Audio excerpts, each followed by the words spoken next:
y casta doctoral te conocí asomando. Los que están cantando son los de Córdoba, precisamente. Están cantando Córdoba de antaño.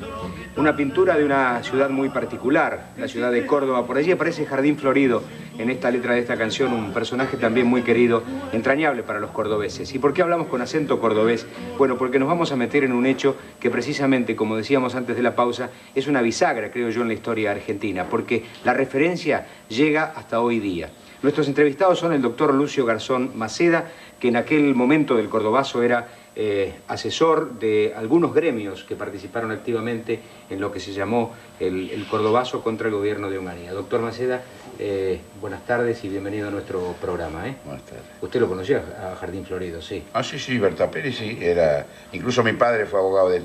Mire usted, Bueno, un personaje especial de la peatonal, ¿no? Así es, muy simpático. Bueno, y el señor Elpidio Torres, que en aquel momento era secretario general de ESMATA, y que era uno de los gremios fundamentales en esta explosión cordobesa. Torres, fue. Un gusto de tenerlo aquí en nuestro programa en esta evocación. El gusto es mío. Bueno. La invitación ahora es para ver el informe que hemos preparado y después volvemos. Perfecto. Vamos a ver. ¿Cómo no?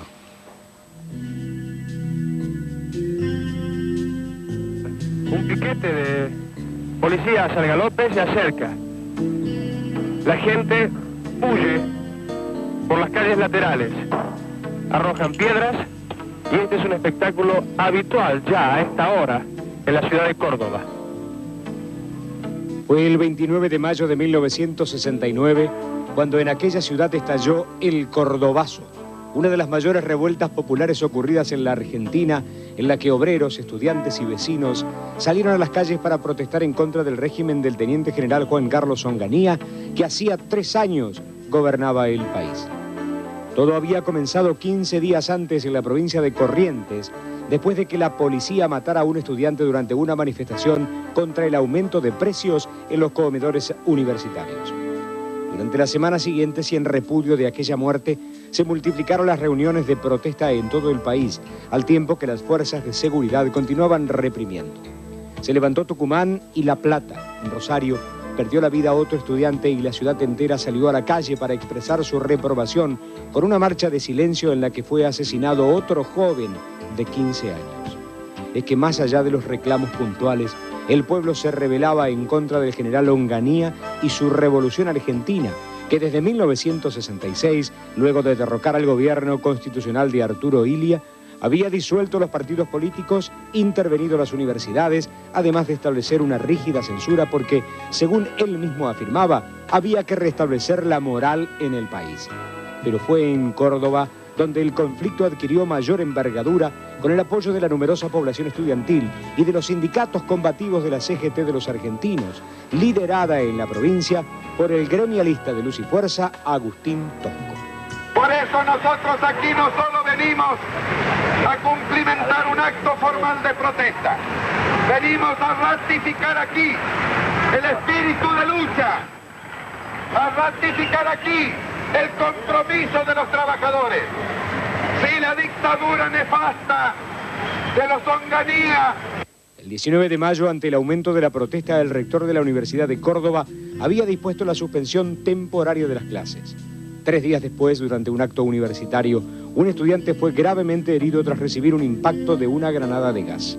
El clima de violencia se fue haciendo cada vez más espeso y el 26 de mayo, cientos de estudiantes tomaron el barrio Clínicas, donde levantaron barricadas, se enfrentaron con la policía y cortaron el suministro eléctrico a la zona.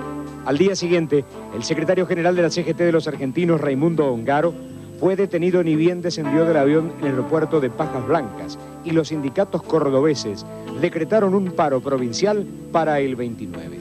Esa jornada se inició a media mañana cuando los obreros del Cinturón Industrial de Córdoba comenzaron su marcha hacia el centro, al tiempo que los comercios cerraban sus puertas y el transporte se paralizaba. El vecindario aplaudía a los manifestantes y en la ciudad se vivía un clima casi festivo. Pero al mediodía se registraron los primeros enfrentamientos con la policía cuando la columna del Sindicato de Mecánicos del Transporte Automotor intentó situarse frente a la Casa de Gobierno. Por la tarde ya había muertos y heridos. La gente se atrincheró en barricadas y encendió fogatas para disipar los gases lacrimógenos y se destruyeron comercios y se incendiaron automóviles y colectivos. La policía se replegó y las autoridades cordobesas reclamaron desesperadamente a Buenos Aires la orden de intervención del ejército. Recién por la tarde los soldados iniciaron su avance con vehículos blindados y en algunos casos a pie. Al anochecer del día siguiente, los principales focos insurrectos habían desaparecido y el saldo de los combates callejeros fue de decenas de muertos y centenares de heridos. El gobierno nacional intentó convencer a la opinión pública de que el conflicto había sido provocado por un complot extremista. Así lo explicó días más tarde el entonces ministro del Interior, general Francisco Imas. Bueno, señor ministro, usted dijo ayer en Tucumán en conferencia de prensa que los últimos hechos de violencia responden a un complot subversivo. Estamos en presencia, señores, en todo el mundo, y la República Argentina está en ese mundo, en presencia de una guerra subversiva. Pero más allá que en el Cordobazo habían actuado los entonces incipientes grupos guerrilleros, el problema era que el país entero reclamaba el fin de la dictadura y aquella revuelta popular marcó el inicio del ocaso del gobierno de Onganía, que terminó de caer luego del secuestro del general Pedro Eugenio Aramburu, ocurrido exactamente un año después, el 29 de mayo de 1970, y que culminó con su asesinato. La destitución de Onganía fue el 8 de julio de 1970 y por disposición de la Junta fue sucedido por el general Roberto Marcelo Levingston, luego reemplazado en 1971 por el general Alejandro Agustín Lanusse. Habían pasado 2 años desde que la revuelta estallara en Córdoba y la efervescencia, lejos de calmarse, fue en aumento.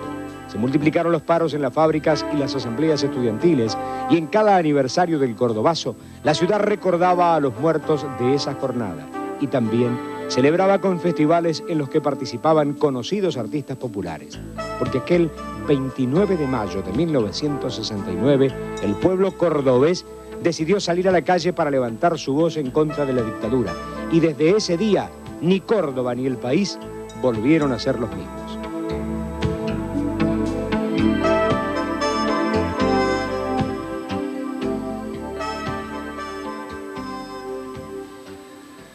¿Qué pasa, Elpidio, cuando ve estas imágenes, cuando recuerda todo lo que pasó?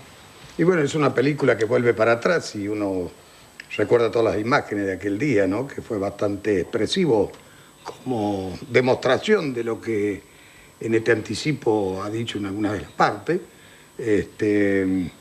Lamentablemente hay algunas cosas mezcladas, sí, cosas mucho posteriores al Cordobazo a la realidad del Cordobazo. Usted habla de la bandera de Far y Montoneros. Exacto, eso no existía en ese tiempo. Montonero nace con el secuestro de Aramburu. Y nada que ver, como algunos ideólogos o algunos sociólogos pretenden hacer aparecer el Cordobazo como el inicio de la violencia en el país. No, la violencia venía de mucho antes. Y más allí lo decía en una declaración. Claro, y hay otros que anoche en algunos programas locales en Córdoba también dijeron lo mismo. Un ex ministro de Carlos Caballero, que era el gobernador que tenía Onganía en Córdoba.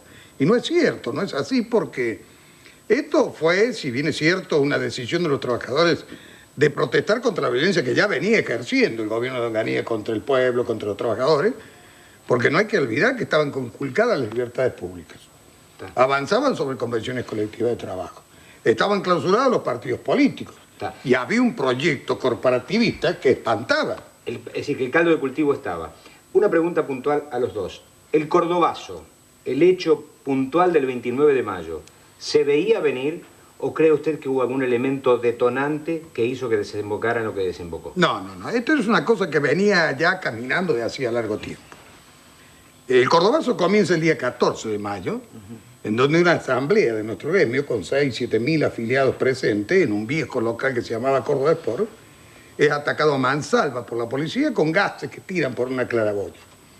Después de ese incidente, donde el gremio se manifestó públicamente por las calles de Córdoba, y también contundentemente, se hizo un paro de 24 horas por todo el movimiento obrero de Córdoba, pero que 3 gremios, ESMATA, Metalúrgico y UTA, ¿no es cierto?, lo continuaban por 48 horas. Posterior a eso comienzan acercamientos entre distintos dirigentes gremiales, pero particularmente entre Agustín Tosco de Luz y Fuerza y quien habla que representaba a ESMATA. Doctor Garzón Maceda, me gustaría, cuando volvamos de la pausa, enlazar el hecho de los estudiantes también, ¿no? Un hecho inédito en el país, esta unión de los estudiantes con los sindicatos y con los trabajadores. ¿Lo hablamos después de la pausa? Ya volvemos.